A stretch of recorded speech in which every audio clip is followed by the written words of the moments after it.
DVB, Digital Fast. On March 28th, central Myanmar was devastated by a 7.7 magnitude earthquake, the country's strongest in over a century. At least 4,520 were killed, and 11,366 were injured, according to DVB data. 4 months on, and there have been at least 205 aftershocks. Quake survivors are living outdoors, too afraid to rebuild. Many of their homes are damaged beyond repair. ကျွန်တော်တို့နားလေတယ်လို့ဥပမာဆိုတော့နီးနားကအခုဒီငလင်းရဲ့မြောက်ဘက် This earthquake was massive. Its surface rupture stretched nearly 500 kilometers. That's why aftershocks have been so frequent. We saw a similar quake in 2012, but that was only a 7.8 magnitude. We expect aftershocks to continue for months, maybe for the next year. Some may even reach magnitude 5 or more.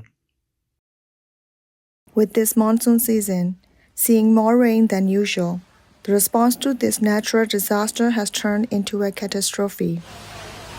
Flooding has destroyed temporary shelters, contaminated the drinking water, and has heightened fears of disease outbreaks.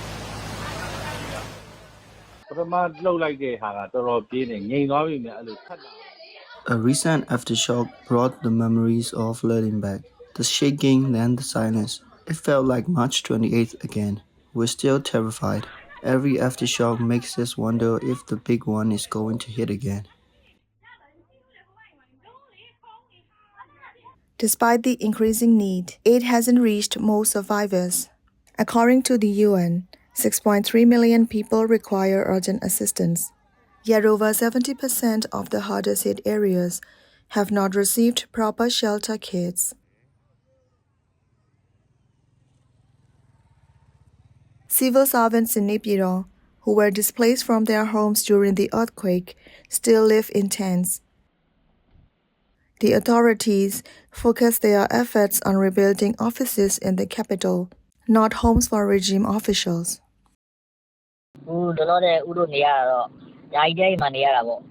We live in temporary tents. There's no proper support. We build this shelter ourselves, but they still make us walk every day. They just treat us without any respect.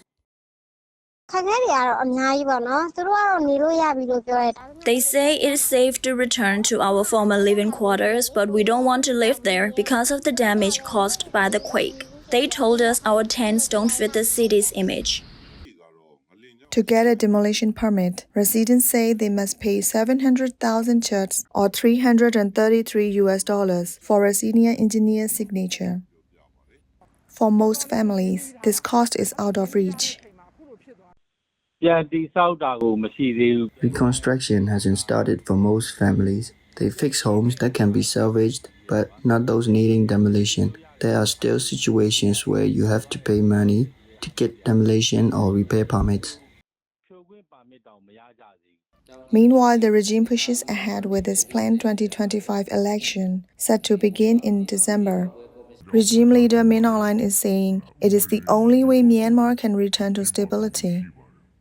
His military has been fighting on multiple fronts across the country, but since March 28th, over 727 people have been killed in more than 1,200 airstrikes and artillery attacks, many in quake-affected areas.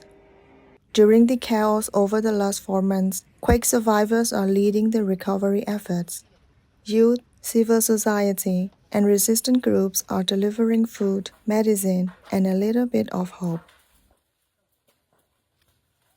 The UN has distributed over 2,000 assistive devices for the injured and people with disabilities.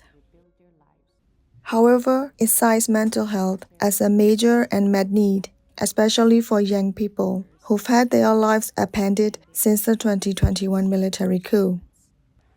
4 months after the quake and 4 years since the coup, Myanmar's polycrisis is making life more difficult by the day.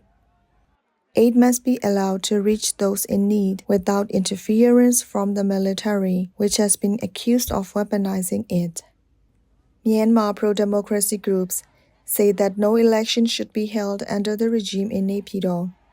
That is until the coup that ousted the democratically elected Aung San Suu Kyi National League for Democracy government ends and civilian rule returns. For DVB English News, I'm Nora.